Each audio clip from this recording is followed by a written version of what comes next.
So it is currently 3:30 in the morning and I cannot sleep. I'm an insomniac. And I just woke up and I went to go just look outside, and there is nothing better than being in a bad mood because you can't sleep and waking up to this. It is Christmas Eve and we've had no snow all month, and I just prayed and I was like, oh, I really want a white Christmas. I've been praying for a white Christmas all month, and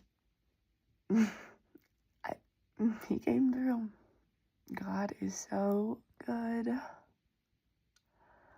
I love the snow so much. Well, I have to lead worship tonight, so hopefully I can get back to sleep. But Merry Christmas Eve, everybody, and Jesus loves you.